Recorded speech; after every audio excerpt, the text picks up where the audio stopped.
প্রিয় শিক্ষার্থীবৃন্দ, সবাইকে আজকের রসায়ন ক্লাসে স্বাগত জানাচ্ছি। কেমন আছে সবাই?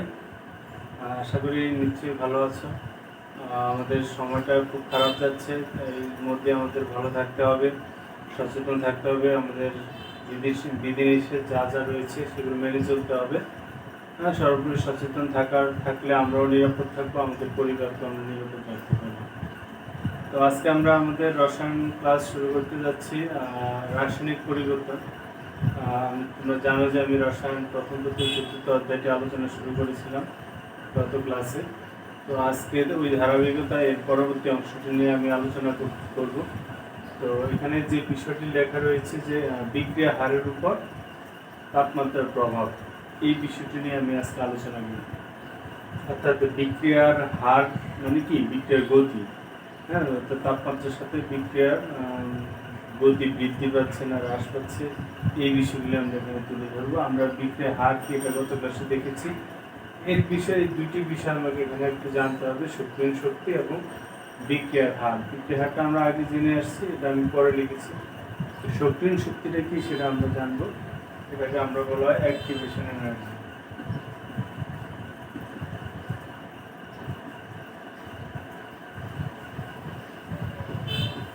সক্রিয় শক্তি হলো অ্যাক্টিভেশন এনার্জি। এটা আমি সহজ কথায় বলি, একটা বিক্রিয়কগুলো যখন পরস্পর সংস্পর্শে আসে তখন এদের মধ্যে বিক্রিয়া সংঘটিত হয়। কিন্তু সবসময় কিন্তু স্বাভাবিক অবস্থায় বিক্রিয়া সংঘটিত হয় না। অনেক ক্ষেত্রে বিক্রিয়কগুলিকে একত্রিত করার পরে এদেরকে কি দিতে হয়? তাপ দিতে হয়। তাপ দেওয়ার পরে দেখা যায় বিক্রিয়কগুলি সক্রিয় হয়, তারপরে এরা বিক্রিয়া অংশগ্রহণ করে। এই যে বিক্রিয়কগুলোকে সক্রিয় করার পর বিক্রিয়া অংশগ্রহণ করলো, তার মানে কি? বিক্রিয়কগুলো একটা নির্দিষ্ট শক্তি অর্জন করার পরে তারা বিক্রিয়া অংশগ্রহণ করতেছে। অর্থাৎ এই যে কোনো ন্যূনতম যে শক্তি অর্জন করলে কোনো বিক্রিয়াগুলো কি করে? বিক্রিয়া অংশগ্রহণ করতে পারে, সেটা হলো ওই বিক্রিয়ার সক্রিয় শক্তি। আমি একটু লিখে দিচ্ছি যে ন্যূনতম শক্তি অর্জন করলে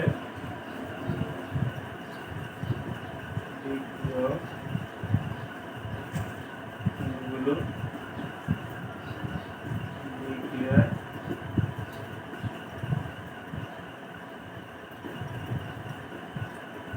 অংশগ্রহণ করতে পারে।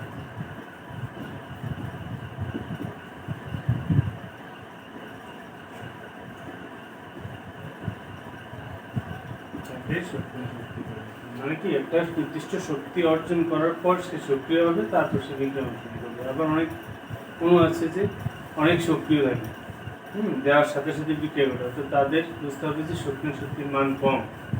যাদের সক্রিয় শক্তির মান কম তারা দ্রুত বিক্রিয়া অংশগ্রহণ করবে, সেক্ষেত্রে অল্প শক্তির প্রয়োজন হতে পারে, নাও হতে পারে। এমন সক্রিয় শক্তি যত বেশি, তার মানে যৌগ তত নিষ্ক্রিয় হয়ে যাচ্ছে। তার অনেক শক্তি লাগবে, তারপর সে বিক্রিয়া অংশগ্রহণ করবে। তার মানে সক্রিয় শক্তিটা না পাওয়া পর্যন্ত কি হবে না? বিক্রিয়া সংঘটিত হবে না। বিক্রিয়ার হারটাকে আমরা জানি যে প্রতি একক সময়ে বিক্রিয়া কতটুকু হ্রাস পেল এবং উৎপাদ কতটুকু বৃদ্ধি পেল, তার হারটা। প্রতি বিক্রিয়া যত দ্রুত হ্রাস পাবে, বিক্রিয়ার হার তত বেশি হবে, উৎপাদ তত বেশি উৎপন্ন হবে। সেক্ষেত্রে তাহলে এই যে সক্রিয় শক্তির সাথে এখানে তাপমাত্রা আছে, আমরা তিনটা বিষয় বিক্রিয়ার হলো কে, সক্রিয় শক্তিকে আমরা ই দিয়ে প্রকাশ করি, অ্যাক্টিভেশন এনার্জি, এটা আমরা এনার্জি অফ অ্যাক্টিভেশন, তারপরে আছে তোমার টেম্পারেচার। এই তিনটা বিষয়ের মধ্যে আমরা এখন একটা সম্পর্ক তৈরি করি। কীভাবে এই তিনটা একটার সাথে আরেকটা বিষয় সম্পর্কিত, বা কোনটা বৃদ্ধি করলে কোনটা কী হারে পরিবর্তন হবে সেটা বের করবে। সেটা বের করার জন্য আগে আমাকে দেখতে হবে তাপমাত্রা বৃদ্ধি পেলে বিক্রিয়ার হার বৃদ্ধি পায় কেন, সেটা আমরা আগে বের করব।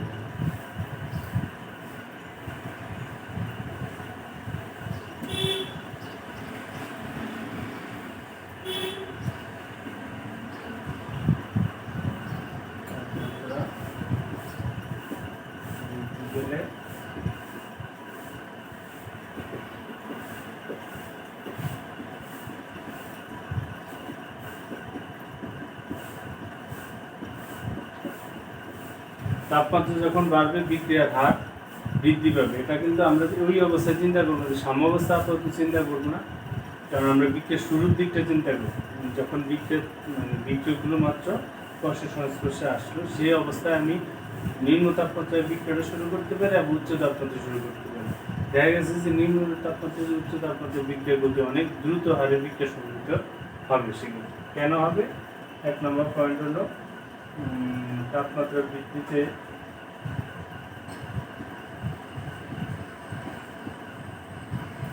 অণুগুলো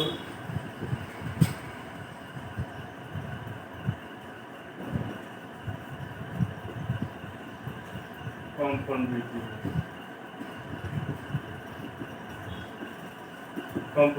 তাহলে কম্পন বৃদ্ধি পেলে কি হবে? অণুগুলোর মধ্যে পারস্পরিক সংঘর্ষ বৃদ্ধি পাবে। অণুগুলোর মধ্যে পারস্পরিক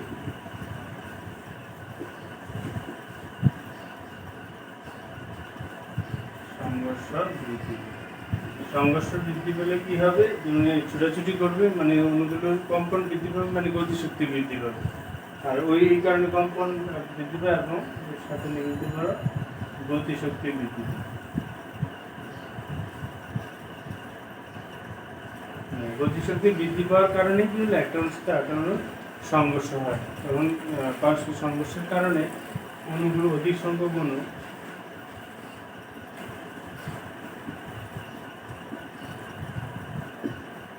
বিক্রিয়ায় অংশগ্রহণের জন্য সক্রিয় শক্তি অর্জন করে।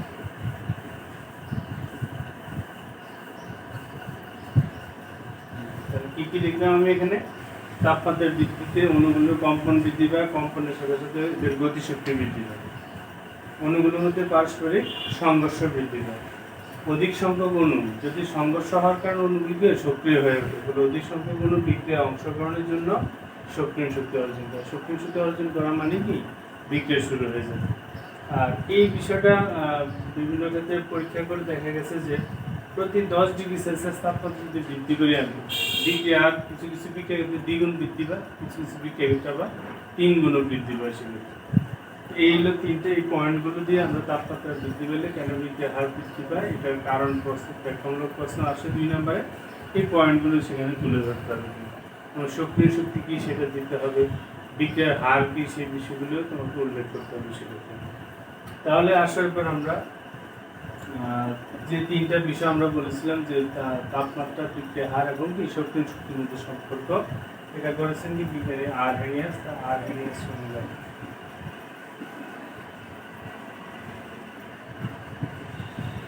আরহেনিয়াস সমীকরণের মাধ্যমে আমরা কি করব? তাপমাত্রা, বিক্রিয়ার হার এবং সক্রিয় শক্তির মধ্যে সম্পর্কটা বের করব। এই সম্পর্কটা হলো কি? A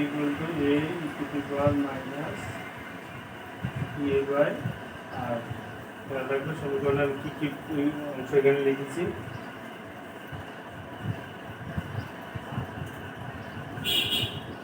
এ হলো বিক্রিয়ার হার, এ হলো সক্রিয় শক্তি, আর সার্বজনীন গ্যাস ধ্রুবক,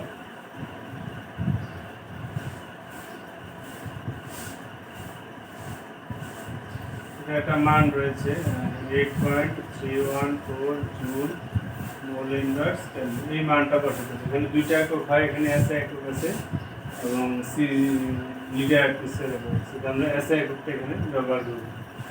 আর কে হলো বিক্রিয়ার হার, কি হলো তাপমাত্রা। আর এখানে যে ই রয়েছে এটা হলো বেজ, হ্যাঁ, ই টু দি পাওয়ার এক্স, যেটা ওই ই বেজ, আর এই হলো আরহেনিয়াস ফ্যাক্টরটা, এটা ধ্রুবকও বলা যেতে পারে। তো আমরা এই সমীকরণটা থেকে আমরা প্রয়োগ করার জন্য আরেকটু সহজভাবে আমরা উপস্থাপন করবো। সেটার জন্য কী করবো? আমরা সমীকরণের উভয় পক্ষে লগ নেব। কি দাঁড়াচ্ছে? Log K equal to log A, আর এটা হয়ে যাবে লগ ই এর মান যেটা, এটা আসলে 1 হয়ে যায়, শুধু minus E A by R T, মানে ই বাদ দেওয়ার জন্য, কোনটা? ইটাকে বাদ দেওয়ার জন্য আমরা লগ পরে হবে, আগে লন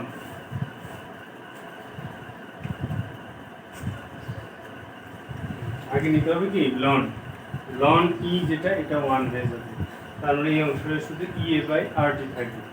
তাহলে ln k equal to ln A minus E A by কি আর এটা এই সমীকরণটার আলোকে আমরা একটা লেখচিত্র অঙ্কন করবো, এটা আমরা পরে পাশাপাশি দেখাবো দুইটা লেখচিত্র। এখানে লগকে লনে নিয়ে গেলে কি করতে হবে 2.303 log 2.303 log minus A by কি আর উভয় পক্ষে লনকে লগ নিয়ে আসছি, আগে উভয় পক্ষে লন নিলাম। আর এই অংশটা তোমরা জানো যে লন বা লগের ক্ষেত্রে কী হয়ে যায় গুণগুলো যোগ হয়ে যায়, তো এটা ওই মাইনাসের কারণে এই মাইনাস হয়ে গেছে প্লাস মাইনাস। আর এক্ষেত্রে লন আর লগের মধ্যে সম্পর্কের মধ্যে পার্থক্য কি 2.303, উভয় পক্ষে 2.303 দিয়ে যদি আমি ভাগ করে দিই তাহলে এখানে কি থাকবে লগ কে থাকবে, এখানে থাকবে লগ এ আর মাইনাস উপরে ইয়ে থাকবে আর নিচে 2.303 আর কি থাকবে টি থাকবে। তো আমি উভয় পক্ষে কি করলাম 2.303 দিয়ে ভাগ করে দিচ্ছি, তাহলে এটা কাটাকাটি গেল এটাও গেল আর এখানে নিচে মানটা রইল। এটা হলো আরএনএস এর আর একটা সহজ সমীকরণ, এটা আমরা প্রয়োগ করব বিভিন্ন লেখচিত্র অঙ্কন করবো। এখানে কি লগ এটা তো হলো বিক্রিয়ার হার, হারের লগের অংশ বিক্রিয়াটা, আর এই যে এখানে শক্তি টি রয়েছে তাপমাত্রা কি টি আছে। তাহলে এই ক্ষেত্রে আমরা দুইটা লেখচিত্র আমরা দেখতে পাই এরকম।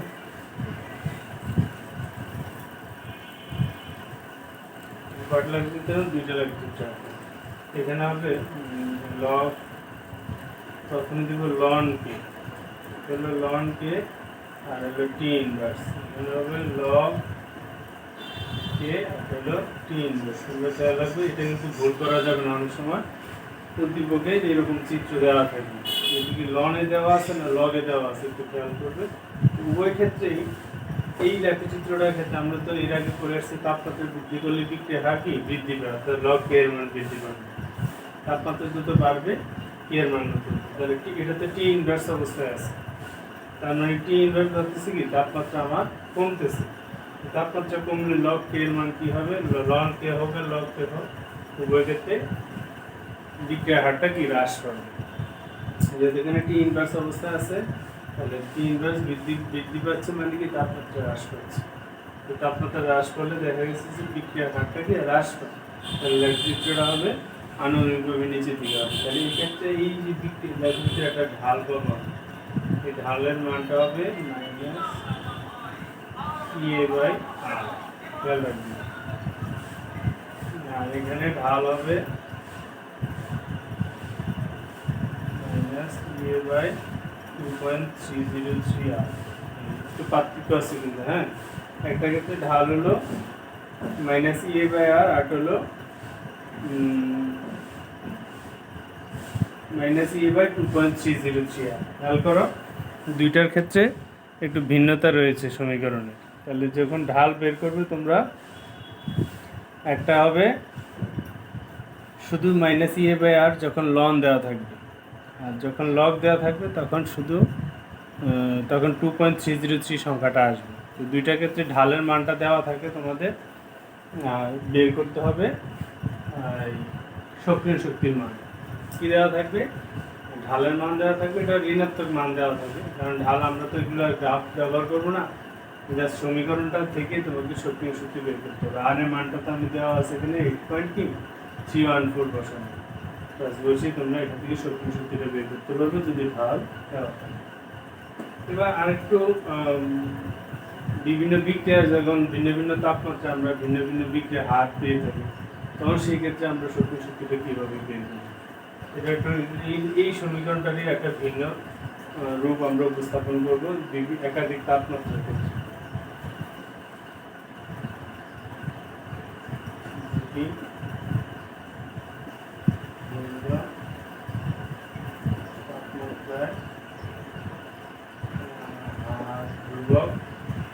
হার ধ্রুবক চিন্তা করবো, যেহেতু 1 মোলার ঘনমাত্রা চিন্তা করবো, K1 ও K2, এখানে তাপমাত্রাটা উল্লেখ করি, তাপমাত্রা T1 ও T2 হলে ধ্রুবক যথাক্রমে Q1 ও Q2 এই অবস্থায়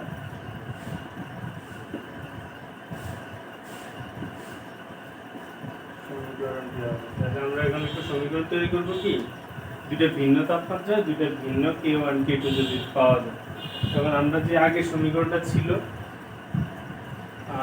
ওইটা যে এটাকে আমি আগে সমীকরণটা নিয়ে নিই, log K2 by K1 2.303 K by 2.303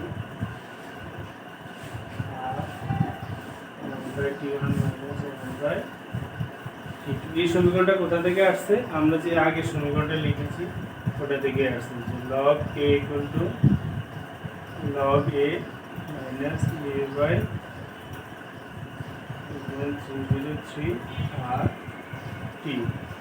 এই সমীকরণটা থেকে কিন্তু আমরা এই সমীকরণটা এনেছি, মানে দুইটা সমীকরণ লিখছি, একটা log k1 equal to log a তো ফিক্সড থাকবে উভয় ক্ষেত্রে, এটা ধ্রুবক, e by 2.303 r সব ঠিক থাকবে, শুধু t একই বিক্রিয়া, শুধু তাপমাত্রা ভিন্ন আর ব্যাগ বিক্রিয়া হার ভিন্ন। তাহলে এটা k1 এটা t1, আবার r1 যখন এটা k2 হবে এটা কি t2 হবে। 1 নং থেকে 2 নং সমীকরণ বিয়োগ করছি আমরা, কি করছি 1 নং থেকে 2 নং বিয়োগ করাতে log a কাটা গেল, তো এখানে log k2 by k বিয়োগটাকে আমরা ভাগ আকারে নিয়ে আসছি, log এর ক্ষেত্রে যেটা করা যায়, e by 2.303 এটা কমন নিয়ে নিছি, 1 by t1 minus কি থাকে 1 by t, যেহেতু এখানে বিয়োগ করছি তাহলে t1 এর সামনে একটা প্লাস হয়ে যাবে, এটা মাইনাস হয়ে যাবে, মানে দ্বিতীয় সমীকরণ থেকে দ্বিতীয়টা থেকে কি প্রথমটা বিয়োগ করছি k2 থেকে k1।